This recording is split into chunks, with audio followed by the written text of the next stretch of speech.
is motivated on the basis of their theology to behave in ways that would otherwise be unthinkable.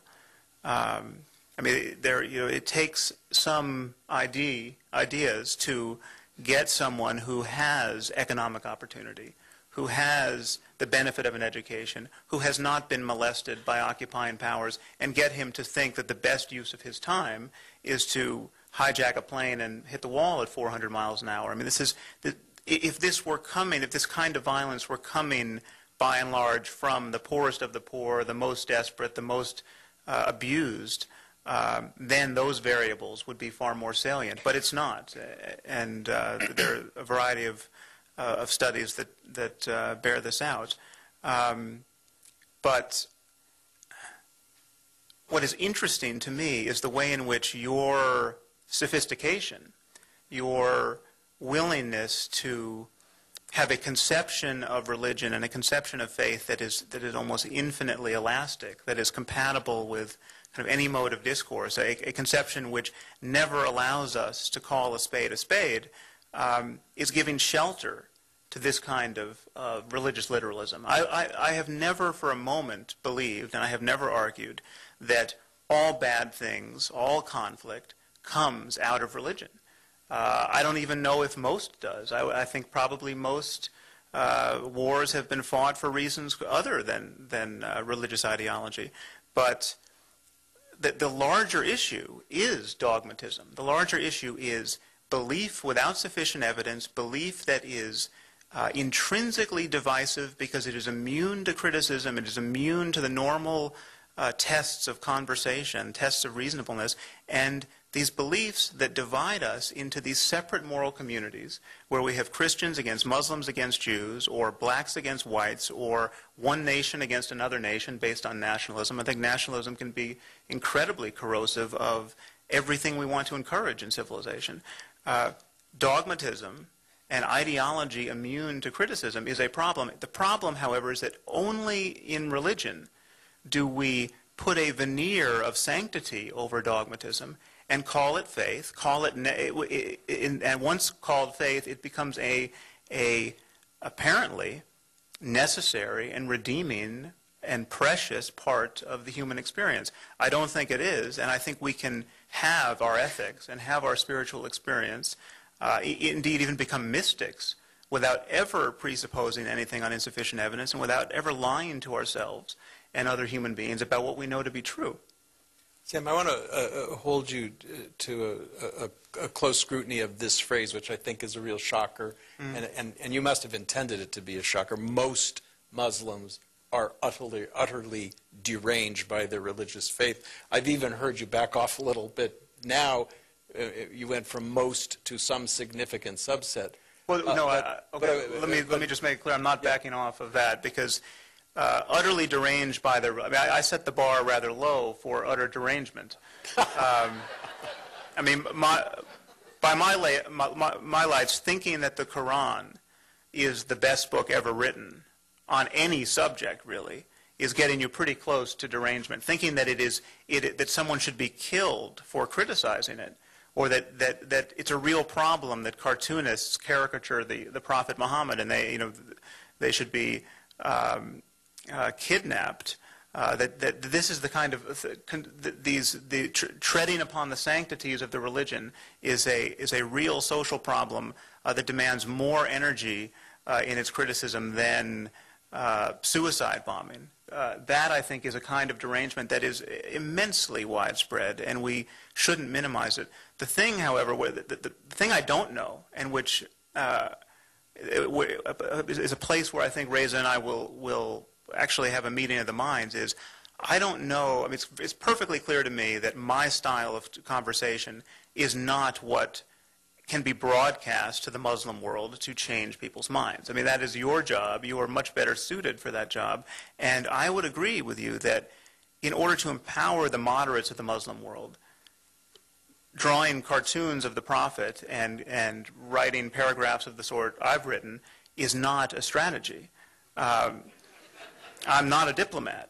And I don't know, but what's troubling me is I don't know where the line is between encouraging moderation, representing what Islam could be. Islam could be a religion of peace, perhaps. Jihad could be just an inner spiritual struggle and have nothing to do with holy war. Indeed, that we have to raise a generation of Muslims who believe those things. But pretending that it is already is problematic, because it isn't for so many millions of Muslims. And it may be that if you pretend hard enough, in fact, you become what you pretend to be. And maybe that's part of the process. But I think we have to admit to ourselves that we are confronting the behavior of a death cult among millions and millions of Muslims, not 10,000 who went to training camps in Afghanistan.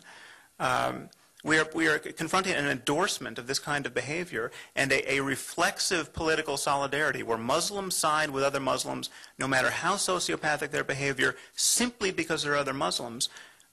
We can't deny the problem while trying to encourage a more benign face of the religion. I mean, I completely understand where you're coming from, Sam, and I certainly, as we've talked in our many other conversations, do respect your intellectualism. But there's a reason why I don't write books about neuroscience, because I don't have an expertise in neuroscience. I write books about what's going on in the Muslim world because I have an expertise in what's going on in the Muslim world. I actually travel through the Muslim world. I study the Muslim world. I understand the conversations that are taking place. And so I feel like, in a sense, I'm in a better position to sort of make judgments about what sort of socio or religious or political developments are taking place within this people of 1.5 billion number. Statements like there are millions of Muslims who, have this sort of death cult are profoundly inaccurate and are based on nothing except your sort of general impression of a region and of a religion that you have a very surface understanding of. Well, it's not. For instance, in the End of Faith, I cite these Pew polls that were done in 9 Muslim countries, actually not the most radicalized. And the most radicalized countries wouldn't let the polling be done. But even in Turkey, the Muslim success story on many fronts, the level of support for suicide bombing against non-combatants in defense of the faith was shocking.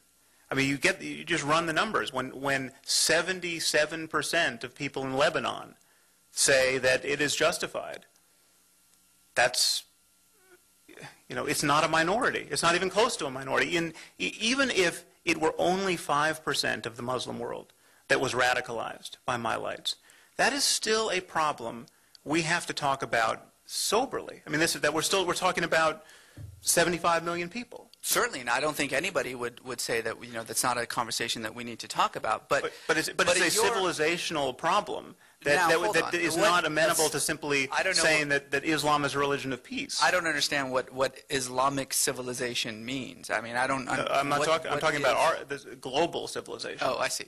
I think, look, the issue here, of course, as you mentioned before, is how do you go about addressing a very serious problem that is taking place, not just in the Muslim world, but throughout the world. I mean, both of those comments that the difference between Judaism, Christianity, and Islam is that Judaism and Christianity have gone through some sort of reform, and so that it's tempered its violent aspects, and Islam hasn't. Both of those statements are false.